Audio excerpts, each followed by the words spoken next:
They called the building the Crestwood, a deceitful name, a thin coat of gentility painted over a rotting skeleton. The smell of the place hit me first. The moment I stepped inside, a complex miasma, the reek of a century's dust, of damp carpet that never truly dried, and something else beneath it all. The faint, cloying scent of forgotten lives, slowly decomposing within the walls. The light in the hallway was jaundiced, flickering like the dying breath of a terminal patient. Every step I took on the cracked linoleum echoed, a trespass on the tomb-like silence. My apartment was 4A, a small cage on the 4th floor, and directly opposite 4B was his den, Mr. Finch. The first time I met him, I was wrestling with the stubborn, ancient lock on my door. He materialized behind me, silent as an apparition, making me jump. A man with impeccably combed silver hair and pale blue eyes, as vacant as a frozen lake. His smile never reached those eyes. It was just a twitch of the facial muscles, a hairline fracture on a porcelain mask. He helped me. His hands, with their long, desiccated fingers, moved over the lock with an unsettling proficiency. Then the questions began, like exploratory drills, soft but relentless. "You're a graphic designer, aren't you? That must require a great deal of imagination." His voice was a monotone, a metronome ticking away the seconds. "Are your parents not worried, leaving you alone in a place like this?" He called it a place like this, as if he too recognized its decay, and somehow that pleased him. He mentioned Evelyn, the previous tenant. A lovely girl with an artistic soul, he said, but so very fragile. Fragile. The word hissed in the air as he spoke it. "It takes a certain resilience to live here alone, my dear." That night I couldn't sleep. The building groaned around me. The pipes sighed like trapped souls. The floorboards above protested in an uneven rhythm. And through the paper-thin wall I swore I could hear a whisper, low and constant, from apartment 4B. I found the tapes on the 3rd day. They were shoved deep inside a dark cavity behind the wardrobe, a wound in the wall, poorly concealed, an old shoebox that smelled of mildew and secrets. Inside, the cassette tapes lay dormant like dead insects. No labels, no clues, just their empty plastic eyes staring back at me. It took me 2 days to find an old Walkman. The plastic artifact felt forbidden in my hands, a tool to commune with the dead. That night I locked the door, drew the curtains, and sat on the cold floor. I put on the headphones and the world vanished into a humming silence. I pressed play. The hiss of magnetic tape was like the warning of a snake.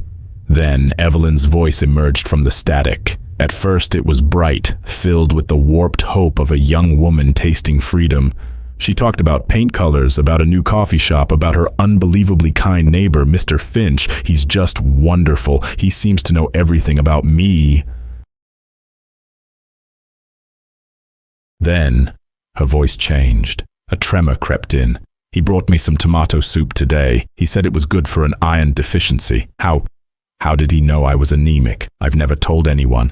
The blood in my veins turned to ice. I stopped the tape. The silence in the room was now a physical weight, pressing on my eardrums. I remembered 2 days ago, Mr. Finch knocking on my door with a cup of chamomile tea. "For your nerves, my dear," he'd said. "You seem anxious lately." I had been. But I had never said a word. My life began to mirror the horrors on the tapes. The coincidences became grotesque. I bought a red dress, tried it on once in my bedroom, in front of the mirror, and put it away. The next morning, Mr. Finch intercepted me in the hall. His smile stretched a fraction wider. "Crimson," he whispered, his monotone voice now like a razor scraping on bone. "It accentuates the terror in your eyes." I stopped talking to Chloe about it. She didn't understand. She said I was being paranoid. Her skepticism cast me out onto a desolate island where it was just me and Evelyn's voice in my headphones. The single strand of hair I taped to my door was gone every single day. Mrs. Petrov from down the hall, a living ghost with perpetually tear-filled eyes, once shoved a small tarnished metal cross into my hand. "Do not trust his smile," she rasped, her voice thick and broken. He collects beautiful things. Then she scurried back into her apartment and slammed the door. Collects. The word lodged itself in my brain. Then my things began to disappear. Small, intimate things. A lipstick I loved. A photograph of my mother and me. And then a piece of lingerie. The sense of violation was like filthy fingers rummaging through my soul even when I wasn't home. The camera was a final, desperate act. I hid it on the bookshelf amongst my horror novels. I lied and said I was leaving for the night, and I sat in a greasy diner staring at my phone, my hands shaking so badly I spilled my coffee. For 2 hours, nothing. I began to curse my own foolishness. Then it happened. The image on my phone showed my door opening, silently. Mr. Finch stepped inside. He moved through my apartment with a cold sense of ownership. He was not an intruder. He was the master surveying his domain. He ran a finger along my pillow. He went into my bathroom and picked up my toothbrush, examining it with clinical curiosity. He took nothing. He simply absorbed my space, leaving his invisible stains on everything. And then, the most horrific thing of all, he stood before the bookshelf. He looked directly into the hidden lens of the camera, and he smiled, a real smile this time, revealing yellowed, predatory teeth. He knew I was watching. This was a performance, just for me. The police dismissed me. The footage was inconclusive. A curious neighbor. Useless advice. Change your locks. I changed them. A deadbolt of solid steel promising a safety I knew was a lie. That evening he knocked, offering a slice of pumpkin pie. The smell of cinnamon and nutmeg was sickeningly sweet. He glanced at the new lock. Very good, he nodded. But you should know, Clara, no lock can stop someone who truly wants to get in. The final tape was a death sentence. Evelyn's voice was nothing more than a series of ragged, choked sobs. He knows that I know. He said he's coming over tonight. He said we need to clear the air. I'm so scared. I'm going to hide. I'm going to hide in the wardrobe. Please, someone. As her voice broke, I heard it.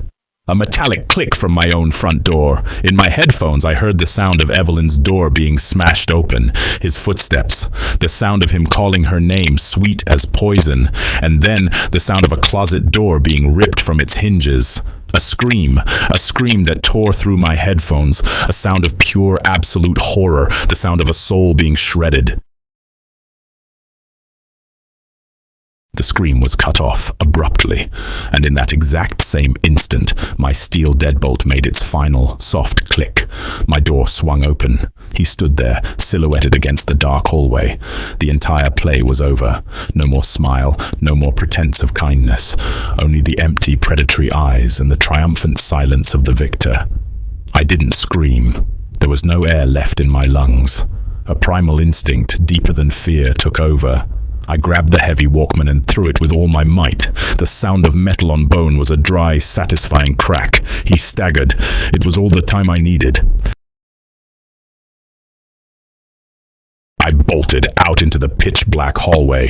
The chase was a blur of terror. His footsteps behind me, rhythmic and unhurried. I stumbled on the worn stairs. I could feel his hot breath on the back of my neck. And then, a savage miracle. Mrs. Petrov's door flew open. She said nothing. She simply flung an entire bucket of filthy mop water, smelling of bleach and grime, into his face. He slipped, his head hitting the tile floor with a sickening thud. "Run!" she shrieked, the sound torn from the throat of someone who had been silent for too long, and I ran. They caught him. They found the room, the soundproofed room behind a false wall in his apartment. Inside was a grotesque museum, my things, Evelyn's things, and so many, many others from nameless girls before us. They said Evelyn was missing, such a clean word for such a filthy truth. I live somewhere else now, a sterile glass tower with key cards and security guards. People tell me I'm safe, but they don't understand.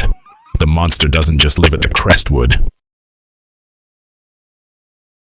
He has moved into my head. Last month, a package arrived at my office, no return address. Inside, nestled on a bed of black velvet, was a single cassette tape, still in its plastic wrapper. and a small folded note.